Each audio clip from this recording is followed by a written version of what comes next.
بسکوټ خوري ایا خرڅې ده که چا مانا دا چې هغه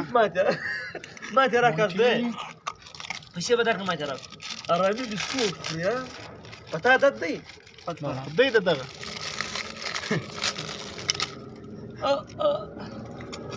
ارامي